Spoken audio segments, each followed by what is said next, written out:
this is Visa Talks with Decisive Zone. Hi, I'm Mohammed Hassan. Hi, I'm Sahil, and today we spoke about the new job seeker visa that's being applied in the UAE. So to find out more information, stay tuned. If you would like to subscribe to the Lovin Meets podcast wherever you get your podcast from, we'd really appreciate it. Enjoy the show.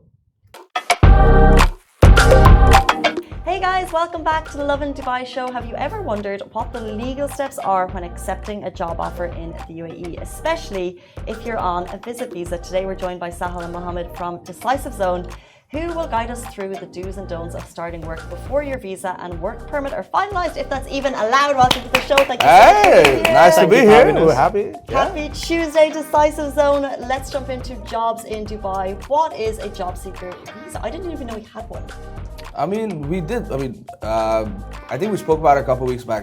So essentially, there's a lot of people, like we discussed, who come into the country, who want to relocate here, and they don't know where to start off, right? So previously, it used to be a case where people would just come on a visit visa or whatever, come around, look for a potential gig, etc., and then obviously switch their visa over. But now the government sort of streamlined the process that even you don't have to do that. If your sort of main intention is to come to Dubai, live here, work here, if that's sort of your thing, then you sort of go down that route of the job seeker visa, where you come through, you apply for that visa, so you're legally in the country for an extended period, and you can go ahead and explore opportunities.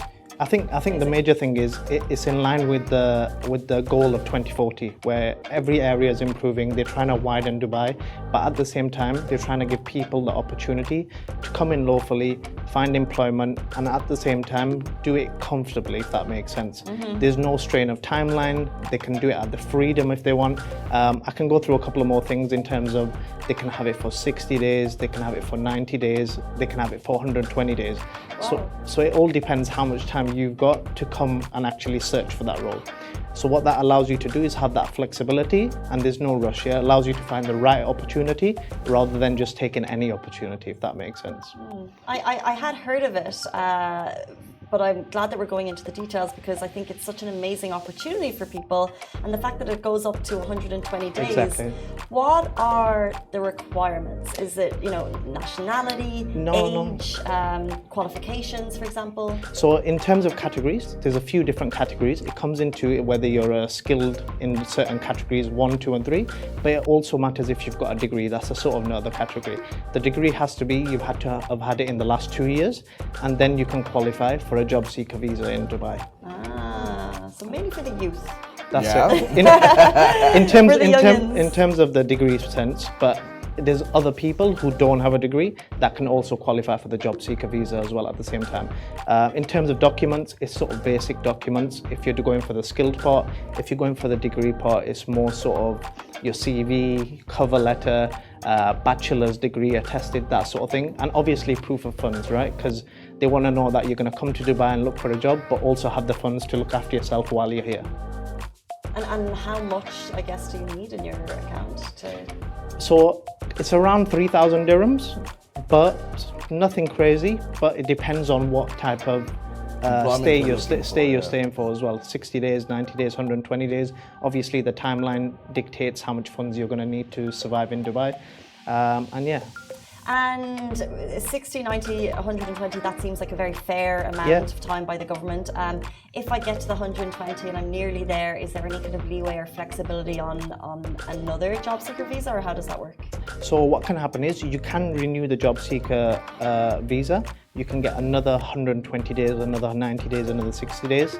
A lot of people in that time, you should be able to find a role, because the beauty of the job seeker visa is when you're in Dubai, you're going to see the opportunities, like the benefits, or you're going to be able to get interviews. The most important thing is you're going to be able to network in Dubai and meet the people you need to. And then when you're in front of employers, you're there face to face rather than doing it on a Zoom call. which gives you more credibility. You're in there, you're face to face, and your chances are higher to get the job, obviously. It's so true. I love how the UAE has widened the network, basically make it easier for people to come and to look for those jobs. Yeah. Then, good news, they get the jobs. Yeah. Let's say it's on the 110th day. Mm-hmm. How long does the work process, permit and work process actually take to get that visa in the UAE? I mean, the traditional time frame to get a residency permit, let's say, because in that case you'll just be switching your visa over, offer, right? Because you technically be in the country on a job seeker visa, and then let's say on day 110 you get a job offer, everything's good. You verified the company, which is another key step. You got to make sure that the offer letter you're getting is coming from a credible source, right? Because a lot of times we read Reddit pages and Facebook, groups about, oh, this company gave me an offer letter, and then we don't know where they are now. So you got to make sure of that as well. But the switchover is about a week's time, because the thing is that once you've applied for it, that's essentially in the labor system, that's good. You know what I mean? So even if you do go to a day 121 and you don't have your visa done, or your entry permit issued, etc., but because you have applied for it, you're in the green. So you just have to make sure that you need to have your paperwork in check, and the second you apply for it, you're good. Visa, the process, it's not always kind of spot on. It can take a little bit longer. So what happens if I start working, I think I'm in the green, but then it's either delayed or rejected? Where does that leave me? But the thing is that because your application is submitted already, so you're okay. Like regardless, even if it takes you, let's say 15 or 20 days past your 120 days, as long as your visa is in process, no one can say anything to you. Because even if they do ask you, oh, why are you here, where's your Emirates ID, etc., you can always be like, no, I've already applied for it, and here's my application, and that sort of thing. So you just got to have the ICP app, like we've discussed previously. Just make sure it's on your phone, so you have all of your paperwork's in line. Yeah. Well, that's what I was going to ask. Like, what is the temporary paperwork? Because I just feel like I would be nervous if the 120 days had passed and I didn't have a visa. Like, can I leave the country, for example? Like, how can I prove that I'm trying to get documented? Yeah, so the thing is, you can't leave the country while your visa is under process. It's best to stay in the country, because if you do leave the country, you will have to start the whole process again. We've all been there. Exactly, right? So once the change of status is done, then it'll be logged onto the ICP that your visa is in process, and it's best to stay in the country, or else, like I said, the whole process will have to start again, and then you're back at step one, essentially. So if, for example, in an example case, if an employer, I get a job, they ask me to start working, my visa's not ready, what is your recommendation on that? First thing you got to do is offer letter. Absolute, step one. Make sure you have an offer letter in hand that's, signed, sealed, etc. So that protects your rights as a potential employee for the company, right? Because let's say in the future, because obviously a company does have the right to, change their mind, so to speak. But as long as your paperwork's in check, then you can obviously stand up to them and be like, no, but you've guaranteed me this position, so what's going on. That's step one. Apart from that, it's just a case that just make sure your application is in hand. You've got the ICP app. Just these very little things that would sort of protect you as an individual as well, because it would give you clarity in the future. Let's say a company does change their mind, they don't decide to go ahead with your visa, etc., and they put you in a position where day 119 you have an offer letter, but they change their mind, you have a dispute, etc., and then now you're stranded. You know what I mean? So in that case, even if you do have to apply for an extension, then this is where this would act as proof that, see, I did get an offer letter, I was meant to start. So even if I do cross 120 days, the immigration would not fine you, or things of that nature. Yeah. And also the authorities are on your side. If you've got everything documented in terms of your offer letter, you signed a contract, the authorities 99% of the time are on the side of the employee, because you've done everything on your side. You're just waiting for everything to be conducted on the employer's side. So you're well within your rights, and you're in the right place, if that makes sense. Yeah. Well, that's what we were going to lead on to, is that if the authorities come knocking, who's at fault if there's no visa there? And you're saying, if I've got my paperwork, it's going to be the employers. What kind of fines are they looking at? Like, if there's a company who is, and we have heard of this, right? Like, there's people, many people, they're waiting for their visas, they're not documented. If the employer is at fault, what type of fines are they looking at? So in terms of fines, as long as the employee's done everything from their side, they've had all the documentation. If the employer still hasn't done what they've needed to do in terms of visa, work permit, etc., the fines range from 100,000 to up to 1 million dirhams. So they're not light fines, if that makes sense. So it's in the employer's benefit to get everything done. So it's a two-way street, right? It's in their benefit so they don't get fined, and it's in your benefit so you can actually stay in the country legally at the same time. Okay. Okay, so let's say I've got my job, I'm happy out, but I get terminated, and I want to go home. Is it possible for me to go home on that visa and come back? Or as soon as you get terminated, is your visa just done? No, so in that case, so let's say, the unfortunate event, someone gets terminated, you have to go back home, you're sad, etc.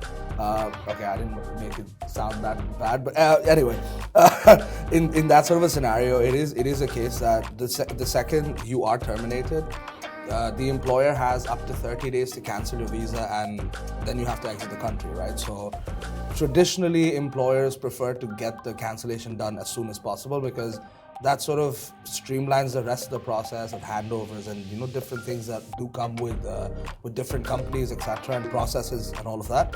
But from that point on, the second you leave, then to come back into the country, you need to get another visa, because at that point, the second the cancellation is done, yeah. I mean, it's a two-way street, right? Like I said, so for them, you're off their books, and for you, you're essentially free. You can leave the country, you can travel, you've got your last paycheck or whatever's owed to you, and essentially you can move on to the next step in your journey, whether it's in Dubai or whether it's outside of Dubai. It is a scary time, and you mentioned Reddit. Yeah. I saw a Facebook group conversation. It was a woman. She just lost her job. She'd been terminated, so she was immediately seeking something new. And I guess this brings us into golden visa. Yep. The final question. So how does the golden visa program impact regular visa holders? If I have the golden visa, I get terminated, I'm safe? Yeah. You're golden, golden. As they say. Yeah, you would be okay, because that's one of the perks of the golden visa, right? Because then in that case, you're sponsoring yourself. So you're not reliant on an employer or a family member or any other sort of entity to sponsor you. You're your own sponsor. So regardless of, let's say you do lose your job for whatever circumstance, for whatever reason your visa gets, your employment, let's say, is in a bit of a turmoil, your legal status in the country is still safe. Is there a case where employers apply for golden visas for their employees, or it's always individuals reaching out to you? I mean, there's companies that offer benefits to employees. So if anyone out there who does want to apply for golden visas for your employees, yeah, there are companies out there who do that, because let's say someone's been with you for upwards of 15 years or 20 years, and they've shown that kind of devotion to you. And employers, that's sort of a way to pay back, right? Like, you've given us 15 or 20 years of your life, And it ties into last week's show when you talked about the teachers and their eligibility for golden visas. There's teachers who are also being recommended, and schools are actually applying for the golden visas on behalf of them as well. So yeah, in some scenarios, it's completely doable, yeah. Such an amazing safety net for people. Yeah. So many little intricacies regarding visas. Thank you guys at Decisive for staying on top of it, and then for relaying the information, because otherwise I don't know how we would be able to. There's so much. If anyone watching has questions, how can they reach out? How can they find you? Get in touch with us. We're online everywhere. DM us, Google Decisive, and yeah, like I always say, we're on top. or just pop into our office. We're more than welcome. If oh yeah, absolutely. We serve a great coffee, so, and we will charge you for it. Pop in for a coffee. Decisive on Business Bay, if I'm not wrong. Yeah. Lovely office. Guys, thank you so much, Sahil and Mohammed, for joining. We'll see you back here next Tuesday. Really appreciate the chats. Awesome to be here. Thank you. That brings us to the end of the Lovin Dubai show. We'll be back with you tomorrow morning, same time, same place. Bye-bye.